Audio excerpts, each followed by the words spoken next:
हाय बच्चों and welcome back to explore interesting. आपसे request करूंगा, चैनल को सब्सक्राइब नहीं किया तो इसको सब्सक्राइब कर लो सो दैट आपको सारे वीडियोस बढ़िया तरीके से टाइमली मिलते रहे। यार ये वाला वीडियो बहुत ज्यादा इंटरेस्टिंग होने वाला है बिकॉज इसमें हम देखेंगे कि गॉस लॉ के ऊपर कितने सिंपल क्वेश्चन जेईई एडवांस जैसे टफ पेपर में पूछे जाते हैं और इनको आप कुछ सेकेंड्स में ही सॉल्व कर सकते हो।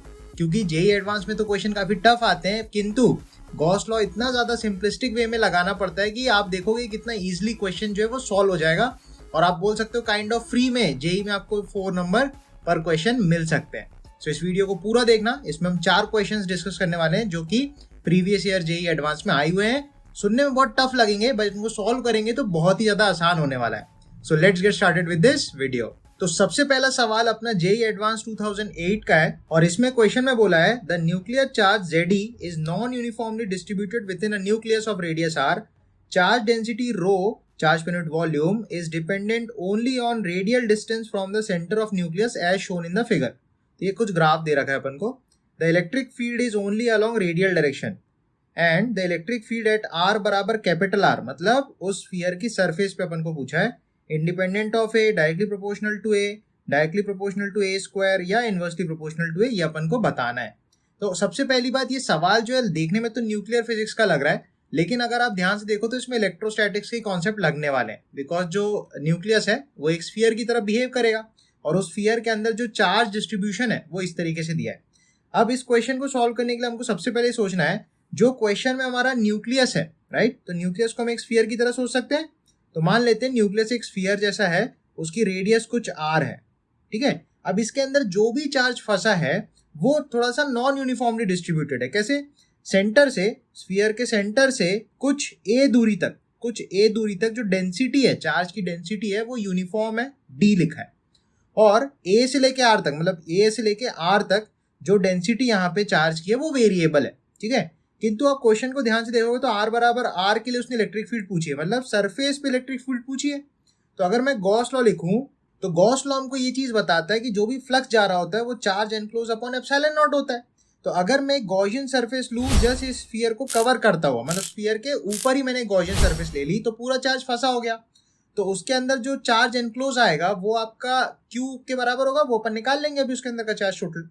और E डॉट ए जो होगा, आप याद करो स्फीयर पे अपन ने पढ़ा है जो भी इलेक्ट्रिक फील्ड होती है और जो भी एरिया वेक्टर होता है दोनों एक दूसरे के पैरेलल होते हैं, और जब हम पूरा इंटीग्रेशन करते हैं तो इलेक्ट्रिक फील्ड कांस्टेंट आ जाती है और एरिया में स्फीयर का एरिया आ जाता है, राइट। तो यहाँ पे आप देखो जो न्यूक्लियस का चार्ज है वो सीधा सीधा Ze दिया है, मतलब इसके अंदर का जो चार्ज है उसकी वैल्यू अपन को Ze दे रखी है, राइट। तो आप लिख सकते हो electric field into area of sphere 4 pi r square बराबर charge enclose is Ze upon epsilon naught.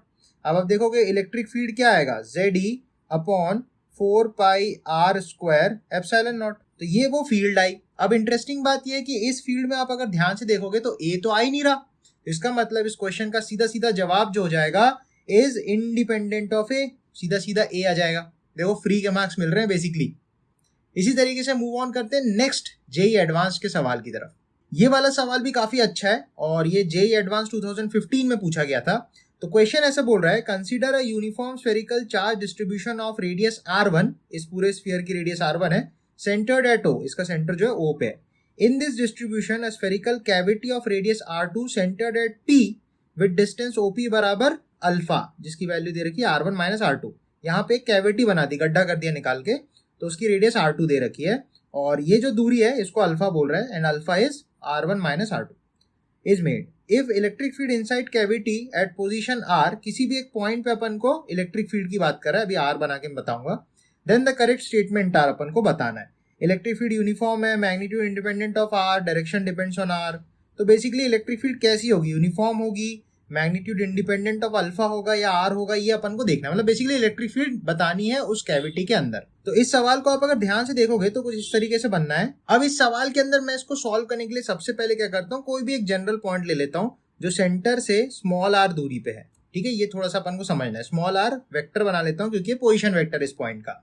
अब आप अगर थोड़ा ध्यान से देखोगे तो ये जो अल्फा है इसको मैं position vector of centre of the cavity में मान सकता हूँ, P पॉइंट का पोजीशन वेक्टर हो जाएगा एक प्रकार से। तो ये P पॉइंट है यहाँ पे, ये O पॉइंट है, ठीक है। अब आप सोचो P से लेके ये R पोजीशन जो है इसके लिए एक वेक्टर मैं सोच सकता हूँ, ठीक है। वो वेक्टर अपन अभी लिखना सीखते हैं। तो क्वेश्चन में अपन को पूछ रहा है कि इस कैविटी के अंदर जो फील्ड है वो कैसी होगी, वो अपन को लिखना है। तो इस तरीके के क्वेश्चंस के लिए अपन क्या करते हैं, अगर यहाँ पे कैविटी नहीं होती तो इस पूरे स्फीयर की वजह से यहाँ पे फील्ड क्या होती वो लिखते वेक्टर फॉर्मेट में। और जब ये कैविटी यहाँ बनाई गई तो इस कैविटी में अगर सोचो अगर चार्ज होता, मतलब मेरे पास इतनी सी एक बॉल होती, तो उस बॉल की वजह से इस पॉइंट पे क्या फील्ड होती वो अपन लिख लेंगे। और अगर मैं बड़े वाले में से छोटे वाले को माइनस कर दूं तो अपना रिजल्ट आ जाएगा कि भैया इस कंस्ट्रक्शन की वजह से विद कैविटी जो अपना स्फीयर है उसकी वजह से इस पॉइंट पे क्या फील्ड आएगी, ऐसे निकालते हैं। मतलब पहले पूरे की वजह से यहाँ पे लिख लो, फिर इस छोटे की वजह से यहाँ पे लिख लो, और पूरे में से छोटे वाले को माइनस करा दो। ये तरीका है करने का, ठीक है। तो अब अगर सोचो ये स्फीयर पूरा भरा होता तो आर पोजीशन पे electric field inside a non conducting sphere क्या होता, जिसकी डेंसिटी चार्ज डेंसिटी रो दे रखी है। तो मैं इस पोजीशन के लिए, मान लो इस पोजीशन को मैं कोई पॉइंट एम नाम दे देता हूं। इस एम पॉइंट पे जो फील्ड होगी पूरे स्फीयर की वजह से वो क्या होगी, rho r by 3 epsilon naught, right. ये अपन ने सीखा है। ये इलेक्ट्रिक फील्ड बड़े वाले स्फीयर की वजह से आ रही है, ठीक है। मान लेता हूँ E1 मान लेता हूँ इसको। अब मैं क्या बोल रहा हूँ, छोटे स्फीयर की वजह से इस पोजीशन पे जो अपनी फील्ड आने वाली है उसको मैं क्या बोलूं, मान लो ये वाला जो वेक्टर है ना, ये वाला, इसको मैंने कुछ नाम दे दिया एन वेक्टर, ठीक है। एन वेक्टर का नाम है। तो इस छोटे स्फीयर की वजह से एम पॉइंट पे जो फील्ड आएगी इसको मैं E2 बोल रहा हूँ थोड़ी देर के लिए। तो E2 की वैल्यू आ जाएगी rho n vector upon 3 epsilon naught, ऐसे लिख सकता हूँ, राइट। अब मैंने क्या बोला, जो एम पॉइंट पे इस पूरे कैविटी और स्फीयर की वजह से जो फील्ड होगी वो आप बड़े की वजह से माइनस छोटी वजह से करोगे, मतलब basically E1 minus E2 will be the net field at that point. तो नेट फील्ड जो होने वाली है E net at this position M, इसको आप लिखोगे E1 vector minus E2 vector. तो ये क्या बन जाएगा भैया, ये देखो रो अपॉन 3 एप्सिलॉन नॉट, तो आप कॉमन ले लो पहले, ठीक है। अंदर बचेगा R vector minus N vector, ठीक है। अब थोड़ा सा अपन को दिमाग लगाना है। तो अब अगर अपन थोड़ा सा ट्राइंगल लॉ सोचें तो मैं लिख सकता हूँ OP vector plus PM vector, मतलब ये जो N वाला है, this will give you this वाला वेक्टर जो अपना R है ना। तो ट्राइंगल लॉ से मैं लिख सकता हूँ अल्फा वेक्टर प्लस PM वाले को अपन ने N वेक्टर बोला था, this equal to R vector. अब आप ध्यान दोगे अल्फा वेक्टर को क्या मैं R माइनस N वेक्टर नहीं लिख सकता क्या, बिल्कुल लिख सकते हैं। तो ये जो R माइनस N है उसको मैं अल्फा से रिप्लेस करा सकता हूँ। तो अपना जो E नेट निकल के आएगा वो क्या आएगा भाई, वो आएगा रो alpha vector upon 3 epsilon naught. तो अपने पास नेट फील्ड आ गई है इस पॉइंट पे, इस M पॉइंट पे जो नेट फील्ड है वो आ गई है। अब आप ध्यान से देखोगे कि अल्फा जो है वो अल्फा क्या है, वो अल्फा तो ये फिक्स वेक्टर है क्योंकि ये वेक्टर R1 माइनस R2 को बता रहा है, राइट। तो अगर मैं बोलूँ ये दिशा फिक्स है, मतलब इस कैविटी के अंदर जो फील्ड है इस दिशा में सारी की सारी होने वाली है और वो यूनिफॉर्म होगी। क्योंकि देखो अल्फा की अगर मैं मैग्नीट्यूड बोलूँ, इसका मैग्नीट्यूड अगर सोचूं अल्फा कांस्टेंट है तो ये पूरे का मैग्नीट्यूड तो कांस्टेंट है, एज वेल एज अल्फा की डायरेक्शन ये वाली भी फिक्स है, मतलब ये पूरा का पूरा वेक्टर ही फिक्स्ड है, राइट। ये जो इलेक्ट्रिक फील्ड आई है ये यूनिफॉर्म है, कांस्टेंट इन मैग्नीट्यूड है। तो अपन बोलेंगे electric field is uniform in magnitude and depends on alpha. तो अपन इस डी ऑप्शन को आंसर कर सकते हैं because electric field is uniform and both its magnitude direction depends on alpha. तो इस क्वेश्चन का जो करेक्ट आंसर है वो ऑप्शन डी सीधा सीधा हो जाएगा, ठीक है। थोड़ा सा बढ़िया क्वेश्चन था ये। चलो मूव ऑन करते हैं एक और बढ़िया सवाल की तरफ। नेक्स्ट सवाल अगेन जेईई एडवांस 2017 में आया है। आप नोटिस करना, a point charge Q is placed just outside imaginary hemispherical surface of radius R as shown in the figure. एक हेमिस्फेरिकल सरफेस है, उसके जस्ट बाहर एक Q चार्ज को रख दिया। तो कौन सा स्टेटमेंट करेक्ट है अपन को बताना है। Electric flux passing through the curved surface is this, total flux through the curved surface and flat surface is this, component of electric field normal to the surface is constant over surface and circumference of flat surface is equipotential, ठीक है। ये multiple correct answer का question है, इसमें एक से ज्यादा answer सही हो सकते हैं। तो सबसे पहले आप ये सोचो कि अगर आपके पास एक हेमिस्फीयर है और उसके जस्ट बाहर एक चार्ज रखा है, ठीक है। तो इस बेसिकली जो पूरा हेमिस्फीयर है उसमें से जो भी फ्लक्स गुजर रहा होगा वो नेट फ्लक्स तो जीरो होगा। क्यों भैया, चार्ज उस स्फीयर के जो सरफेस है, क्या हेमिस्फीयर का जो सरफेस है उसके बाहर रखा है, तो अंदर तो चार्ज ही नहीं फंसा, तो टोटल फ्लक्स तो जीरो होने वाला है। मतलब बी ऑप्शन तो सही नहीं होगा, टोटल फ्लक्स, राइट। अब समझना, जितना फ्लक्स इस कर्व्ड सरफेस में एंटर कर रहा होगा उतना ही फ्लक्स जो है वो फ्लैट सरफेस से निकल भी रहा होगा, तभी तो नेट जीरो हो रहा है। जितना एंटर हो रहा है उतना एग्जिट भी हो जा रहा है ना। तो अपन बोल सकते हैं जितना फ्लक्स इस फ्लैट सरफेस से गुजर रहा होगा उतना ही फ्लक्स इस कर्व्ड सरफेस से एंटर कर रहा होगा। तो ये जुगाड़ अपन लगा सकते हैं। अब आप क्वेश्चन सोचो कितना ईजी हो गया। ये दूरी r दे रखी है, इसका रेडियस भी r दे रखा है, तो ये बेसिकली वो वाला केस नहीं हो गया जिसमें एक डिस्क से r दूरी पे एक चार्ज रखा है और उस डिस्क से पास होने वाला फ्लक्स निकालना है, जो अपन ने सीधा निकाला है। अगर मैं बोलता हूँ q अपॉन एप्सिलॉन नॉट, जो टोटल फ्लक्स 4 पाई सॉलिड एंगल से गुजर रहा है, तो फिर इसके सॉलिड एंगल से कितना फ्लक्स गुजरेगा, तो उसके लिए अपन लिख सकते हैं 2 पाई 1 minus cos theta, 1 minus cos theta. अब देखो कॉस थीटा अपन को इस ट्राइंगल में लाना है, ये वाला एंगल थीटा होता है, तो कॉस थीटा हो जाएगा बेस अपॉन हाइपोटेन्यूज, मतलब बेस r है और हाइपोटेन्यूज r√2 हो जाएगा, तो cos theta base upon r√2, तो r से r कट जाएगा, तो अपने पास जो फ्लक्स आएगा फ्लैट सरफेस से वो आएगा q by 2 epsilon naught 1 minus 1 by √2। ये फ्लैट सरफेस से निकल रहा है तो ये पॉजिटिव फ्लक्स है, लेकिन कर्व्ड सरफेस से जो एंटर कर रहा होगा, यहाँ से जो कर्व्ड सरफेस से एंटर कर रहा होगा वो इसी का माइनस होगा, क्योंकि आप देखोगे इसका एरिया वेक्टर बाहर होगा लेकिन इलेक्ट्रिक फील्ड इस दिशा में, तो इनके बीच का जो रिजल्टेंट एंगल बनेगा 180 बनेगा। और हमने पढ़ा है फ्लक्स जो एंटर करता है वो नेगेटिव होता है और जो एग्जिट करता है वो पॉजिटिव होता है किसी क्लोज सरफेस से, राइट। तो अपना यहाँ पे माइनस के साथ आंसर दिया है, तो ये हमारा सही है, मतलब फर्स्ट ऑप्शन इज करेक्ट।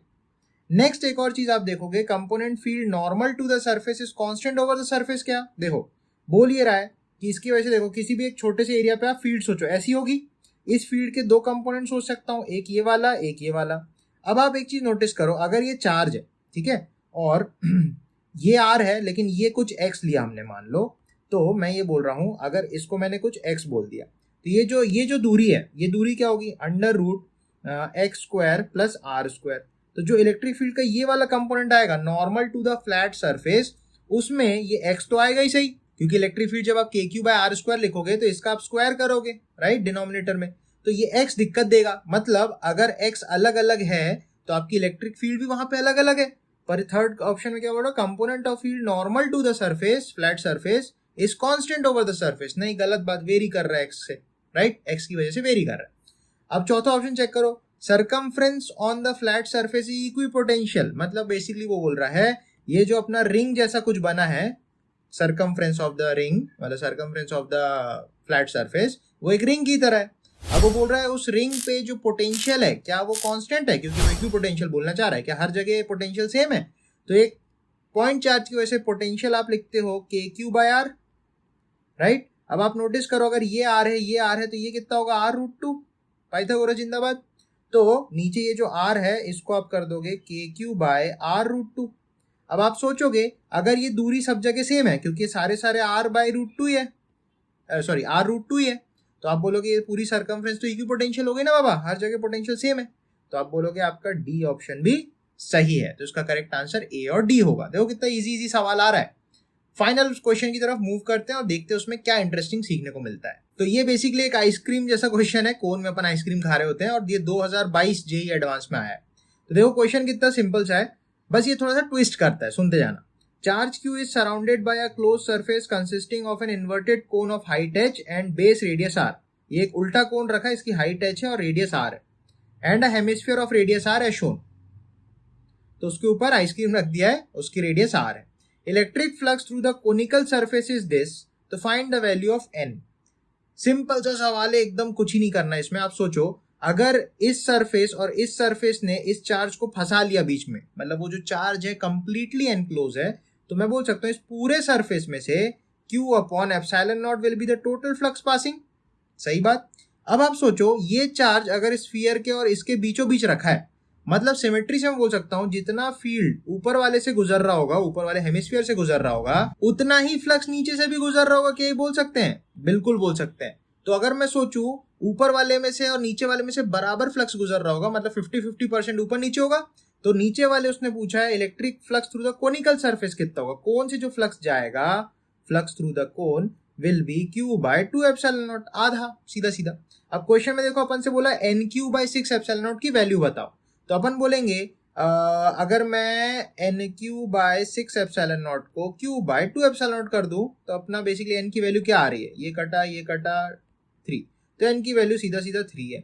तो यहां से आप नोटिस करो कि कितने सिंपल क्वेश्चंस आते हैं, भले ही वो दिखने में बड़ा खतरनाक लगता है पढ़ने में, बट आप उसको ध्यान से पढ़ोगे तो चीजें आपको बनेंगी। तो कॉन्फिडेंस धीरे धीरे ऐसी करके आएगा, आप बढ़िया से प्रैक्टिस करते रहो, कॉन्सेप्ट्स को बढ़िया तरीके से एब्जॉर्ब करो, ठीक है, थोड़ा सा टाइम दो, प्रैक्टिस करो, चीजें आपको बढ़िया तरीके से आएगी।